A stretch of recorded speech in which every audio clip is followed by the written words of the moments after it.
carcasses were in here somewhere. Okay, there's the mother. Now look at this. Look, they pulled the skin to the side there. Yeah. There's just a lot of bones there and everything. Right, shall we look for a place to land? Today in Africa, a bitter war is being fought. Both man and beast are dying. And the enemies are greed, corruption, and ignorance.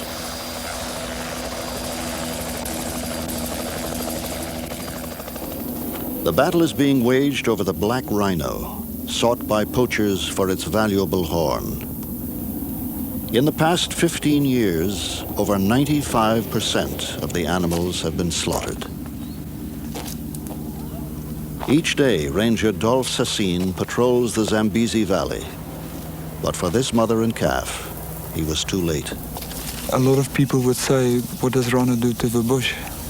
As a bushman, you can turn around and say, rhino has been created by God as part of creation.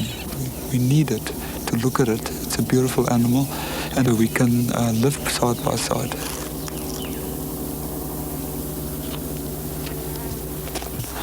You do not want to show to your children one day how an elephant or a rhino look in a storybook. That's not what life is all about. Life is not a storybook. It's a reality.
For 45 million years, one of the planet's most primitive mammals wandered the plains and forests of the world with little to fear.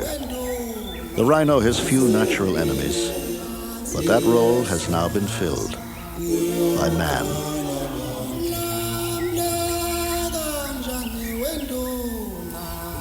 More than 30 species of rhinoceros once existed. Today, there are only 5, all endangered. In Asia, the Javan, Sumatran, and Indian rhinos are down to critical levels.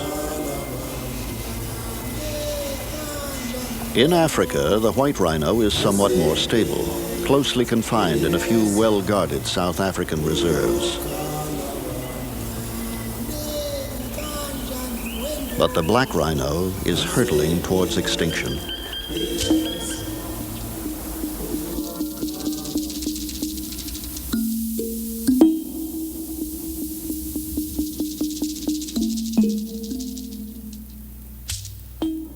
If, as we say, in the early 70s, there were 65,000 rhino on the continent, we are down to 4,500 now. That's an indictment upon somebody or a group of people or nations. It's come down throughout Africa, this disease, this cancerous situation, plundering the wildlife of Africa. Through the years, the black rhino had already been depleted through much of its range. It is the recent wave of slaughter, though, which has devastated the animal. Starting in the early 70s, poachers swept through East Africa, all but wiping out the populations of Kenya, Uganda, Tanzania, Zambia, and Mozambique. Now they have begun to threaten Zimbabwe. In 1977, the situation took an even more severe turn for the worse in Kenya's Meru National Park. In one 3-month period, the toll on the rhinos reached 53, and rangers began to be attacked and killed by armed Somali poachers. Peter Jenkins was the park's warden during that time. When I went to the Meru Park, we had a population of black rhino between 200 and 250. And then in the late 70s, we were hit by a different type of poacher. This was the shifter poacher with his automatic. And when I left Meru in 81, the population was down to about 25. Today it's 3.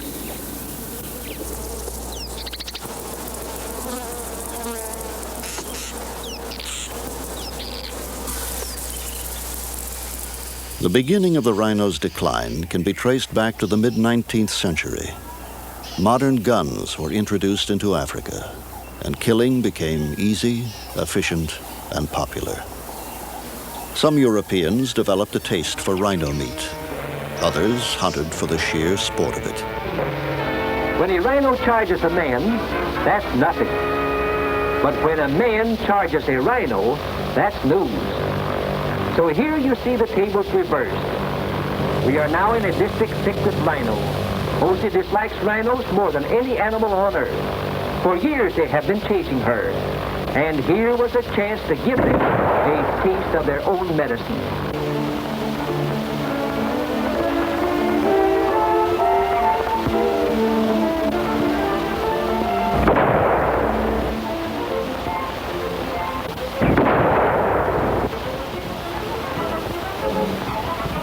Mr. Rhino is public enemy number 1 in Africa.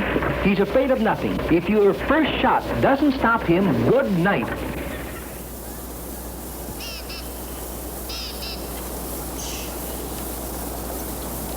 It is not hunting, however, that poses the great threat to the rhinoceros. Instead, it is the demand for the horn. Ironically, the very feature of the animal that evolved for its defense may bring about its extinction. Though hard and strong like bone, the horn is made of keratin, like the human fingernail. It grows throughout the rhino's life at a rate of about 3 inches a year. On a full-grown adult, it may reach over 4 feet. For thousands of years, rhino horn powder has been a treasured commodity in the Far East.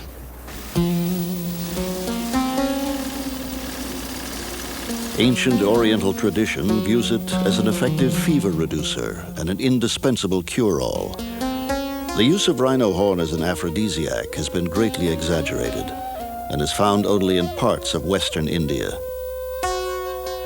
As early as the 16th century, rhino horn powder was recommended in a classic encyclopedia of Chinese medicine, still widely consulted today. The best horn is from a freshly killed male. Black is better than white. The tip has the most virtue. Pregnant women should not take the powder or they will miscarry. Modern medicine considers the claims highly unlikely, and almost all Far Eastern countries have officially banned the importation of rhino horn. Still, the local market flourishes. In the back streets of Taipei, Bangkok, and other Asian cities, African rhino horn retails for up to $7,000 per pound.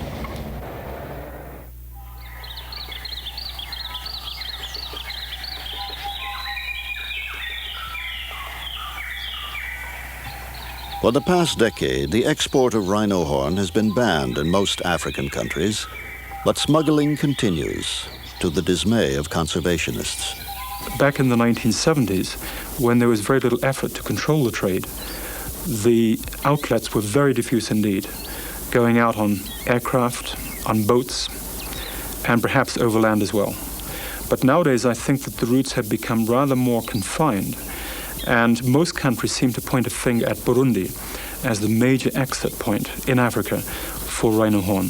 So I believe a very large proportion must be going out from this one country. But we also know from countries like Zimbabwe and Tanzania that a certain amount of rhino horn has gone out in diplomatic pouches. It's almost certainly an international illegal network, if you like. involving corrupt government officials, corrupt businessmen, and corrupt politicians. And it's this sort of triangular mafia-like alliance which has made it so powerful. It's not only affected rhino, it's also affected elephant and ivory. The two are very closely linked.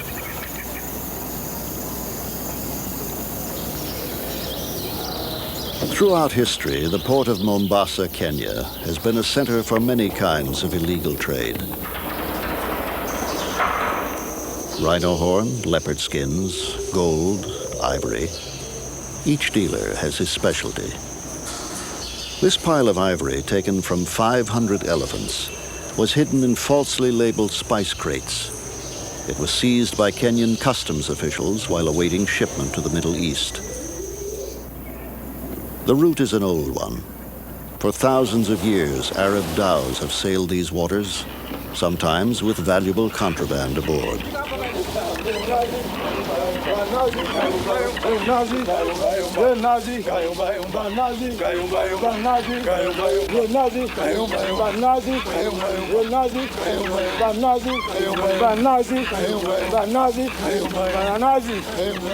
In this way, the horn of countless slaughtered rhino have made their way across the sea.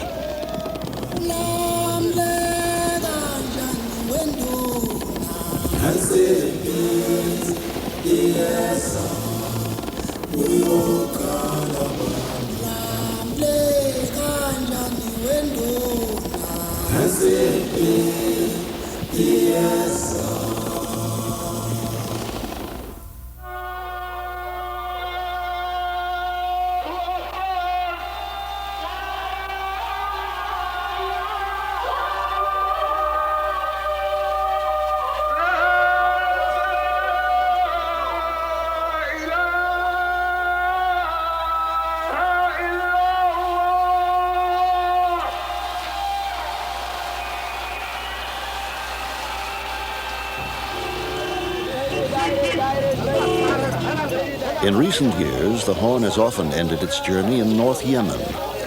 It is here that one more damaging twist to the black rhino story has been added.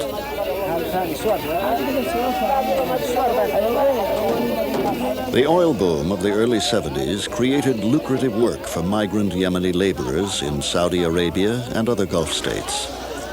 For the first time, the workers had ready cash to spend on luxuries, including the ultimate symbol of virility, the rhino horn dagger, or jambia. The discovery of the new threat to the rhino was made by Kenyan-based geographer Esmond Bradley Martin. I first came into North Yemen in 1978 when I was doing a general sort of survey of the country, and discovered at that time that perhaps 50% of all the rhino horn in the world was coming up here to Sana'a for the making of dagger handles. The rhino horn handle, once reserved for the aristocracy, is treasured far above alternatives like cow or water buffalo. A fine antique may sell for $15,000.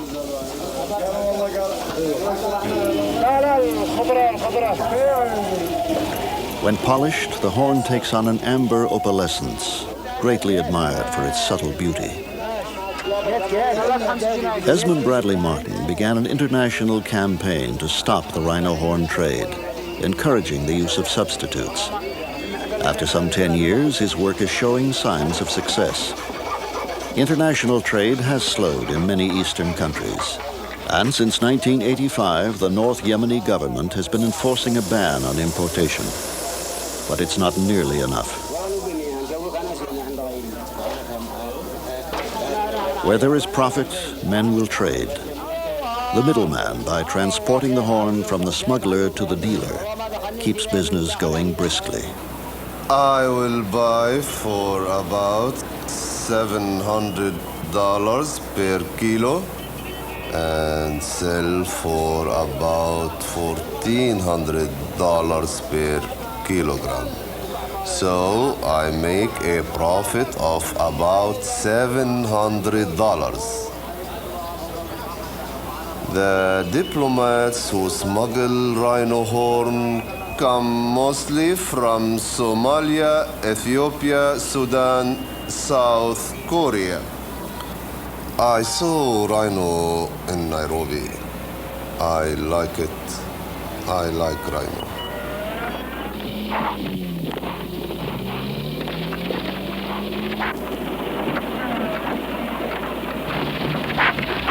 Despite the rhino's size and fierce reputation, it is sadly easy to track, find, and kill.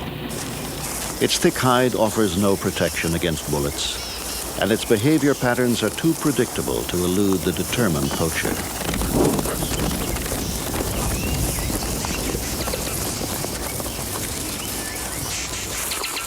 In its simple daily routine, the black rhino uses its prehensile lip to tear off the leaves of the prickly acacia bushes and other scrubby plants.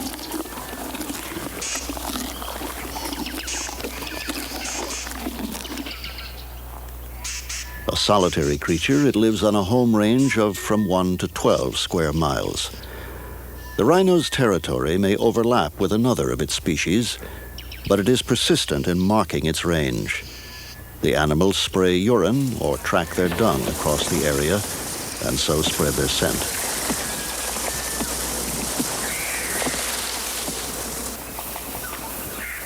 Contrary to appearances, the rhinoceros is a peaceful being and only rarely takes exception to the occasional trespasser.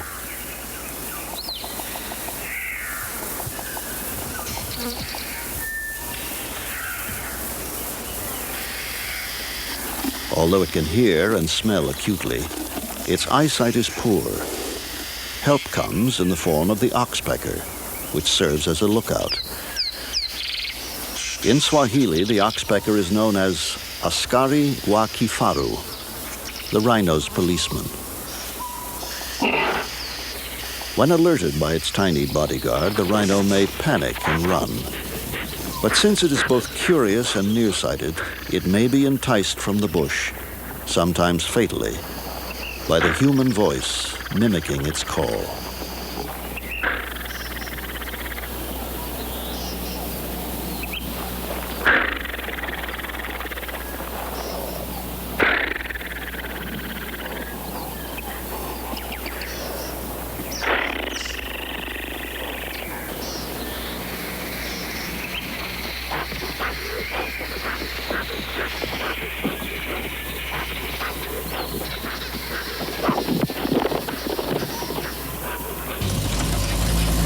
The first man to devote his life to the study of rhino behavior was John Goddard.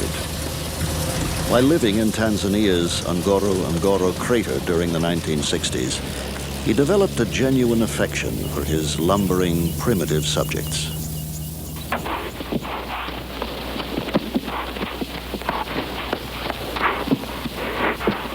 Goddard was deeply committed to his work, regardless of the hazards. Even a tranquilized rhino can be dangerous. Weighing up to 1.5 tons, an adult bull represents a serious threat.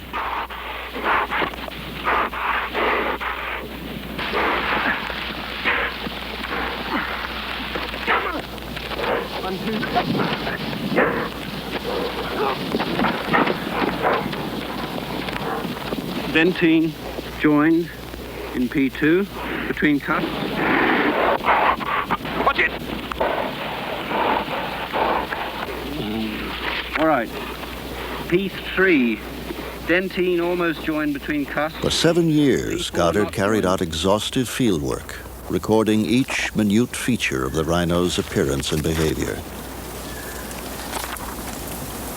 16 years after Goddard's own death at the age of 35, the number of rhino in his research area had plummeted from 108 to about 20.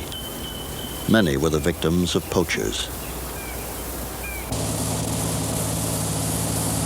In the vast expanse of East Africa's savanna, protection of the rhino has proved impossible. Bob Oguya, warden of Kenya's Meru Park since 1983, has 1 plane and 30 men to patrol 350 square miles. The problem we are facing is that these fellows are with their automatics and our people with the single action 3 or 3s. It's very difficult for us to match them.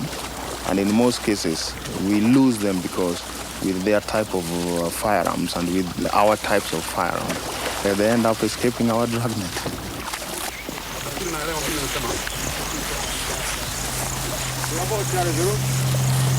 Can you tell that guy to continue down the fire up?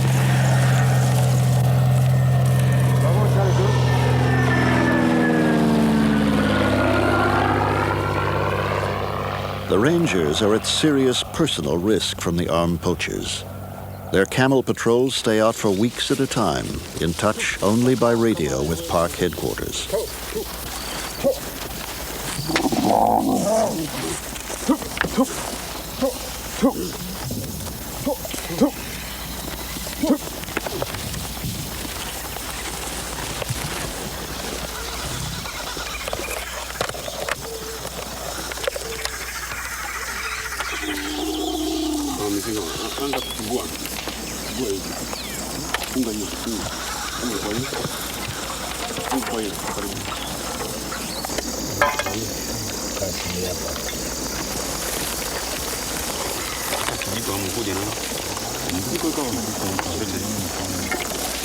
Despite the men's vulnerability and outdated equipment, they are dedicated and loyal, even in the face of tragedy.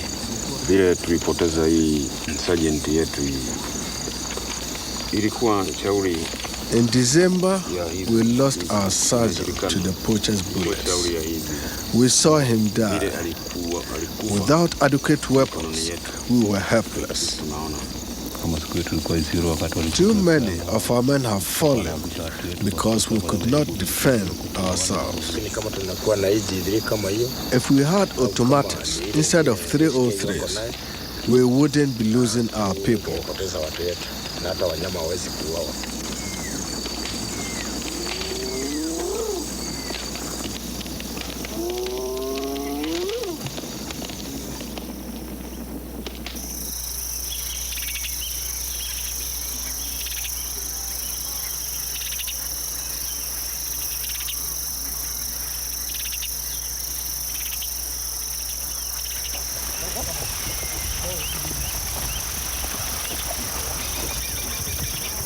With the rhino population at such critical levels throughout Africa, every animal is important. In Kenya's Masai Mara Reserve, rangers mounted round-the-clock protection for this mother and calf, shooting several lions who came too close. Worried, the rangers moved the family to safer ground.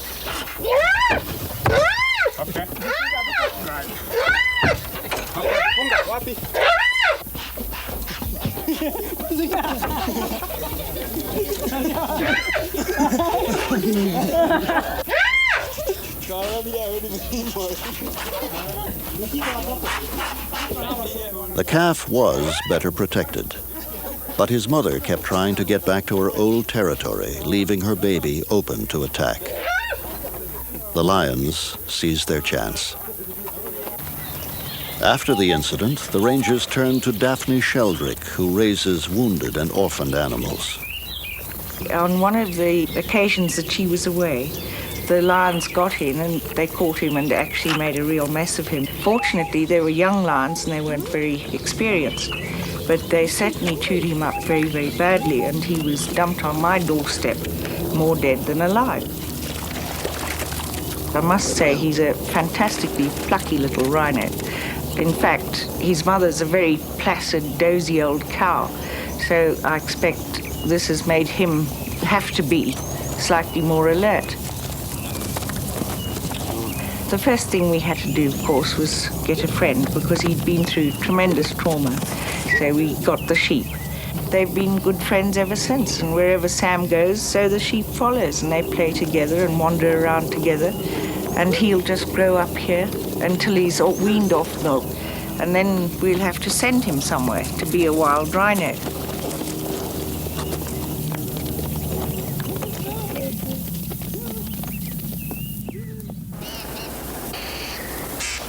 Little Sam was lucky.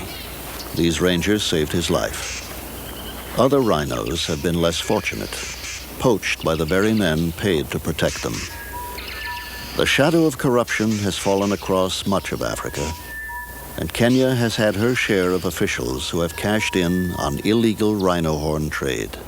It became so bad during the late 1970s that a major international scandal centering on the president's wife erupted.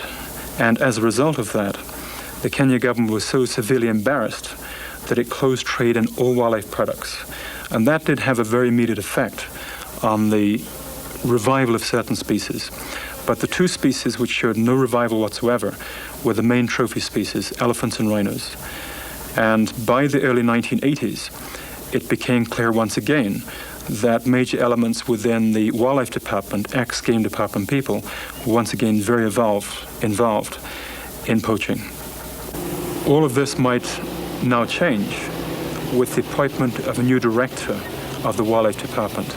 That is Perez Alinda, who was former director of the National Park Service.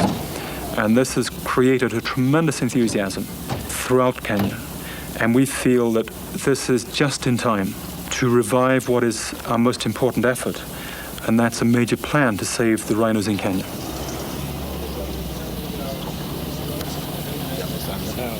The problem of human beings is everywhere.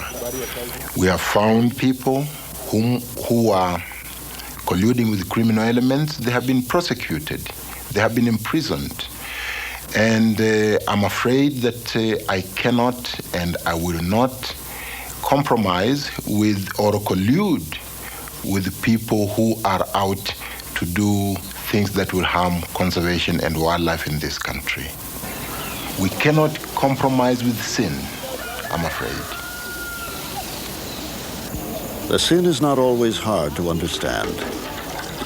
Within the poverty-stricken rural communities of Africa, there is a powerful incentive to poach. A family may be lucky to earn $20 a month. Each member of a rhino poaching gang may earn $100 or $200 per raid, a year's income. Although the big money is made by the middlemen, dealers, and corrupt officials, the pay is bountiful by local standards.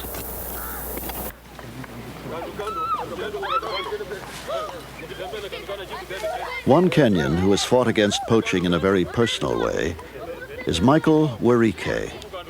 Known throughout East Africa as the Rhino Man, he has walked more than 1,400 miles and raised over $60,000 on his crusade to inform Africans of the threat to the black rhino. People are very hospitable, very concerned about my welfare. Not only my welfare alone, but even that of my snake, which is a very, very strange thing. Africans are very scared of snakes. And to have people showing so much concern about an animal they fear so much is a very touching thing.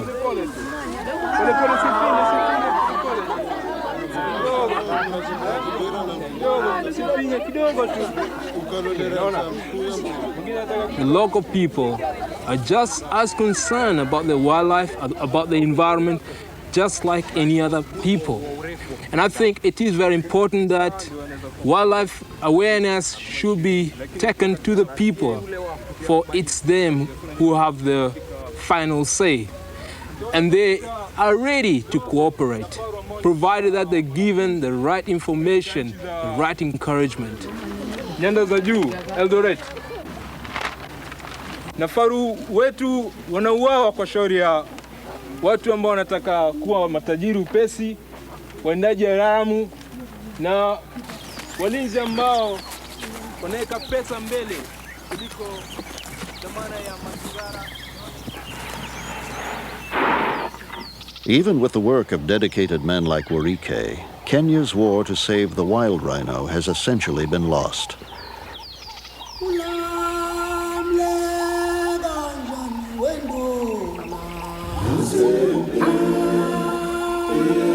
Now, its best hope for salvation may be the fenced sanctuary. Although critics view them as glorified zoos, they are far easier to manage than the huge reserves. In some cases, it is private citizens who have taken up the cause.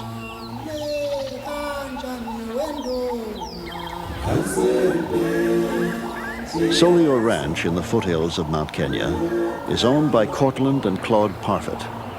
In 1970, using their own funds, they encircled 15,000 acres with a high-cost, specially designed fence, creating a haven for Africa's embattled wildlife.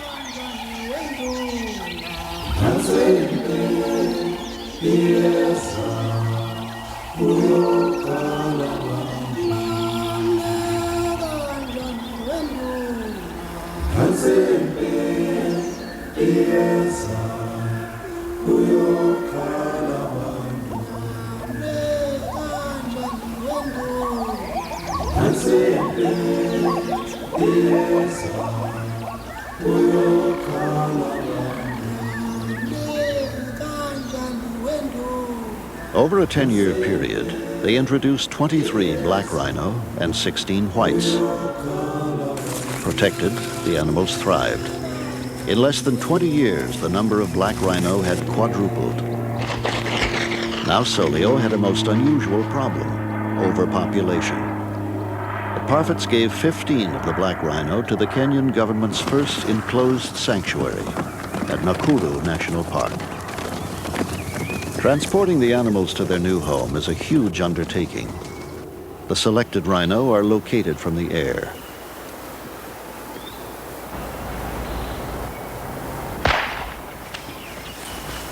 Okay, dart is in. Keep it in sight. It's running south. A vet walks to within 40 feet of the unsuspecting animal before using his tranquilizer gun.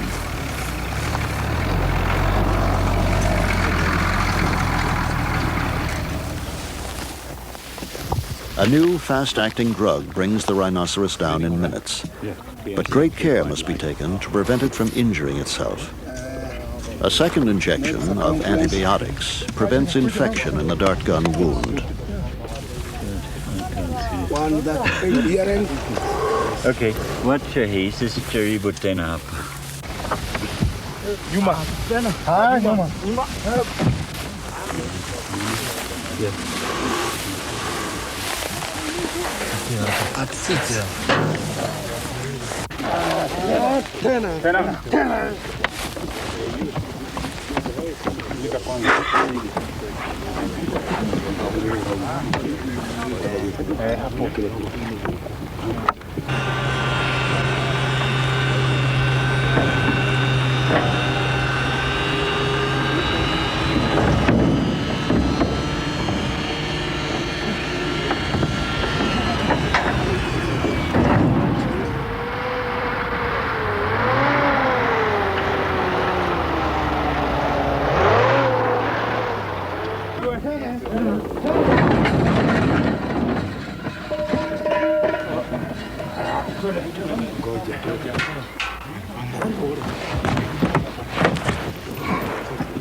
Though unceremonious, this rhino's awakening is the next step in his relocation.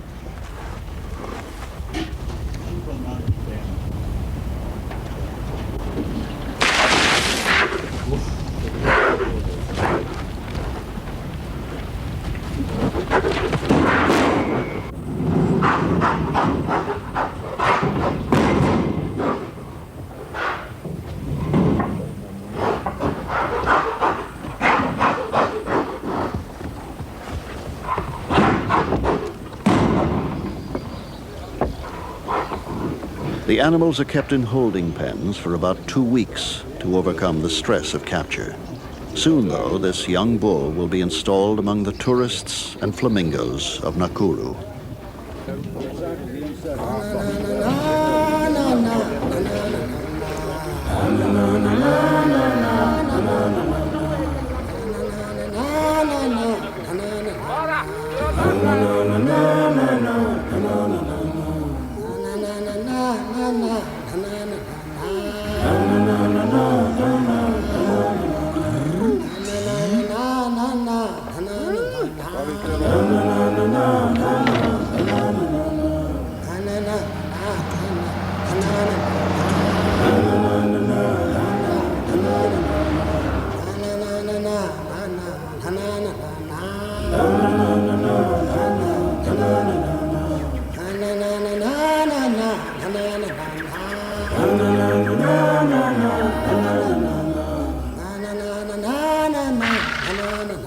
It has been a long and difficult journey for him, but it is here that he can do the most to help save his species.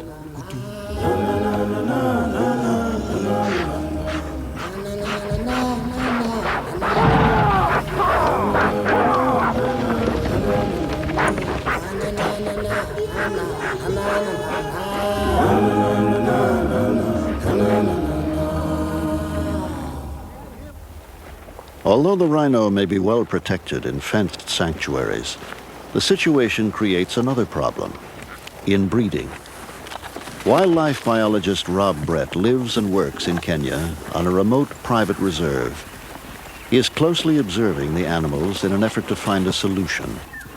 Although rhino have been known about, wondered at, admired, hated for such a long period, we know virtually nothing about their breeding.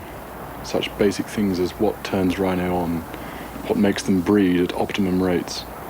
And it's crucial that we find out as much about this sort of behavior of rhino in order to conserve them under the new conditions that exist.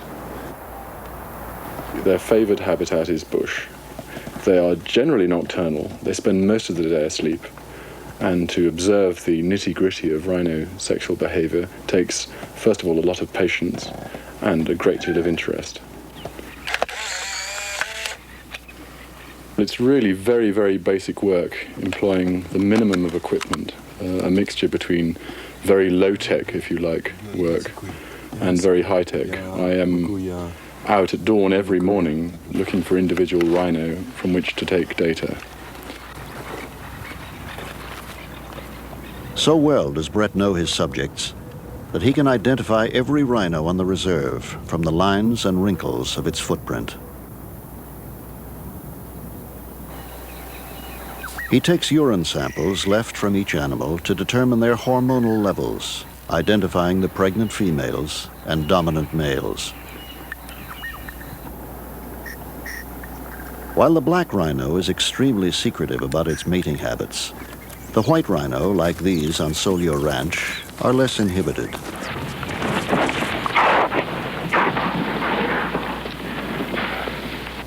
This dominant male has asserted his influence and now begins his courtship, which may last for many days. He approaches the female and rests his head on her rump. His interest may not be initially returned.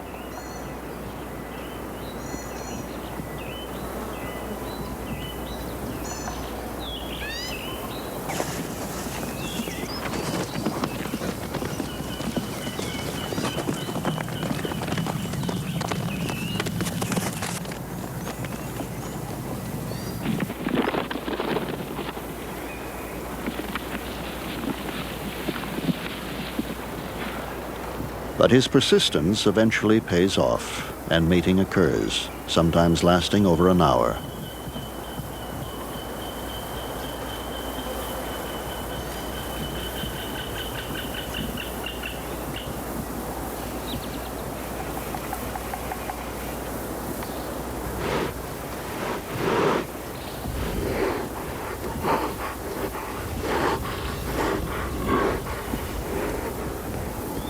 Although rhinos are not monogamous, the female usually mates with the dominant male in the area.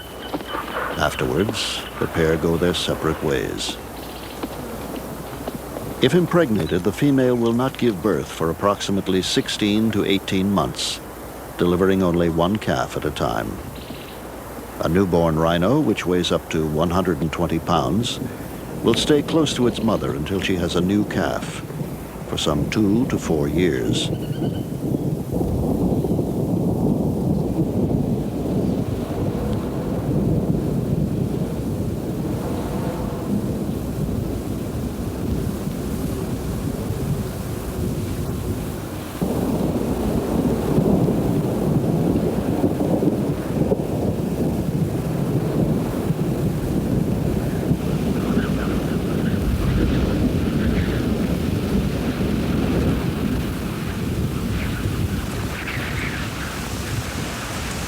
The rhinoceros, slow to reproduce and quick to die, faces an uphill struggle.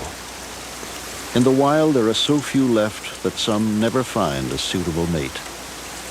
In Kenya and elsewhere, the fight becomes increasingly grim and ever more complex.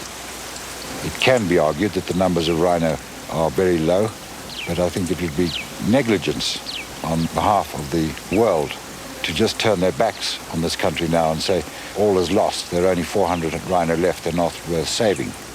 We have had long years of experience with poaching, which is what Zimbabwe's having now. Armed poachers. Zimbabwe's getting it for the first time. I wonder whether they're going to actually be able to save their rhino by just having armed patrols and shootouts. I know in Kenya that they are fighting armed gangs there and there are contacts taking place. But we've, right from the onset, have taken on this task as a war and not as a conservation exercise purely and simply.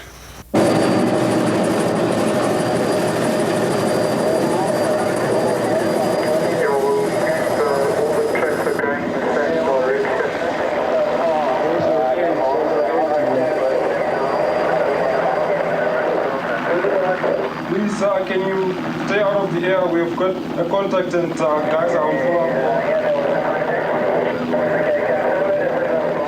The situation bears a more than passing resemblance to full-fledged guerrilla combat. It is a deadly, serious mission. Glenn Tatham commands Operation Stronghold from a camp on the Zambezi River in Zimbabwe, where he protects the last large wild rhino population left in the world. The project involved moving 250 rhino, 1/3 of the valley's population, to safer ground. The fight to protect the rest is a desperate one. See if they can get water. Rangers live year-round in camp with their families, who realize that some of the men may die in armed conflict. What we're doing here is fight the poachers. Every day that a group of poachers are in here, they are potentially able to kill 2 or 3 or maybe even 4 rhino. One group killed 6 rhino in one morning here in the Zambezi Valley. To our north is Zambia, and these poachers are crossing from there to here. The river is the international boundary, but there's no barrier as such. There's 2 border posts on the section of the river. We cannot cover 150 miles of river frontage here every day of the year. It's an impossibility. You'd need more than a division of men to do that. Even then, because of the bush warfare that we're fighting, it's an impossibility. As in Kenya, the odds are staggering and the danger is real. Operation Stronghold has just 100 men to patrol more than 7,500 square miles. Many of the Rangers are veterans from opposite sides of Zimbabwe's War of Independence, now fighting together against a common enemy. Facing heavily armed Zambian-based poachers, the Rangers shoot to kill with the government's consent.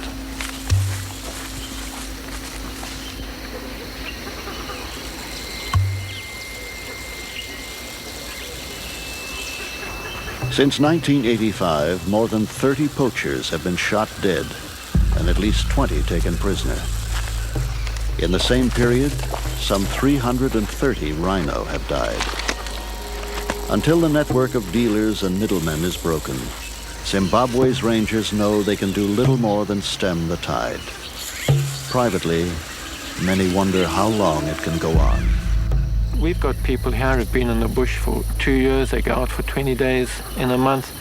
They occasionally have success. But it's very, very demanding on them physically. It's demanding on their families. It's demanding on their well-being. They're buoyed up with enthusiasm every time you have a successful contact, and perhaps this is a good enough reason to have a contact, is to boost enthusiasm, if no other reason.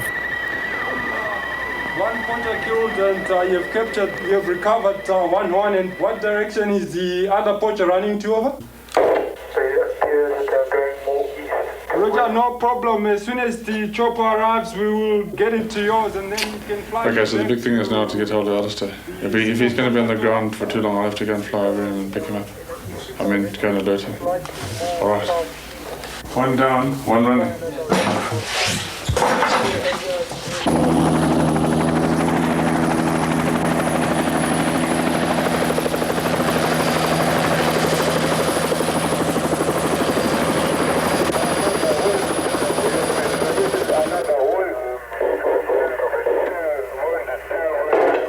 Okay, can't we get them in and start leapfrogging her? The support units are on their way now, and they will be cutting spoor from Vundu up to Roti. 401 is sending down 6 details to 70.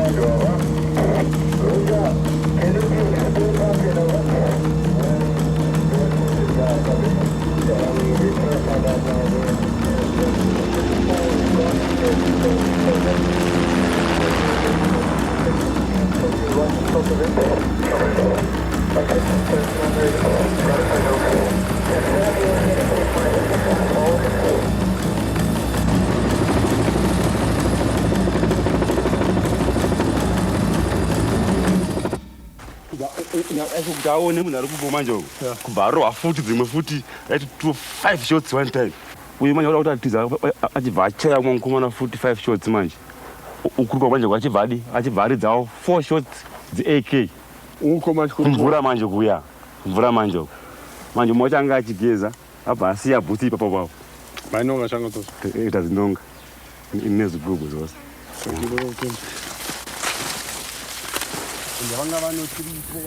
And the one, as I said, had been shot in the groin, was in fact bleeding. I don't know how he'd in fact got as far as he had. He'd scrabbled about 15 paces on his stomach and died there. It all happened so very quickly. One tends just to pick up little images of what was happening rather than as an overall thing. You get images of rounds from the people behind you, the expended cartridge cases landing on your head.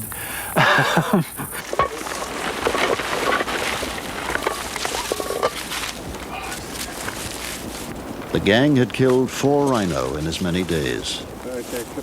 Each poacher had risked his life for a few $100s.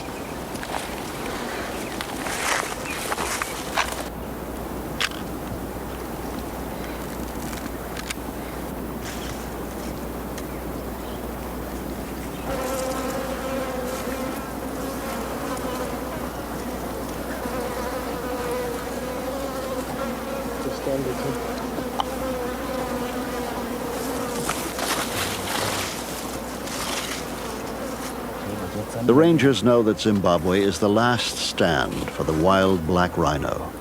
Still, the dilemma they face is a terrible one.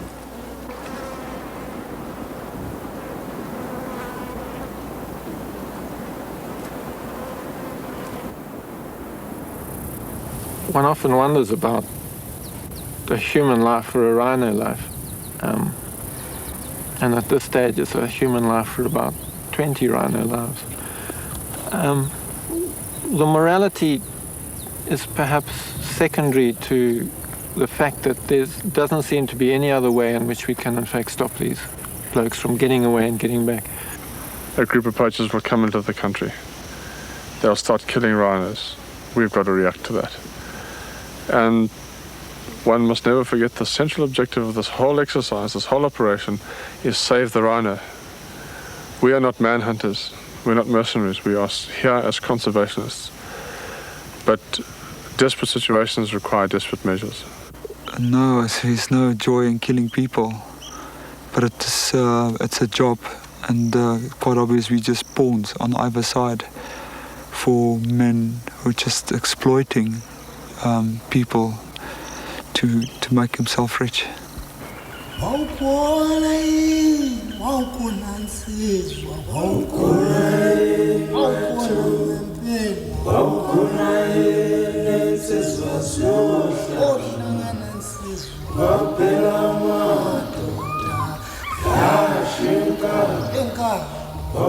"45 million years of nature, unraveled by man in an evolutionary microsecond. Still, the rhinoceros can be saved. If a major international effort were mounted to stop the poachers, the rhino would almost certainly bounce back.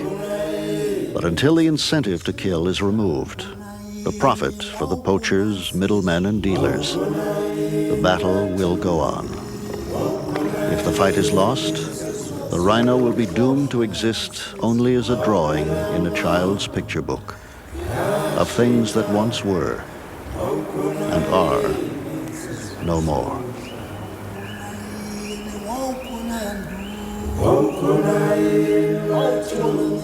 Wow,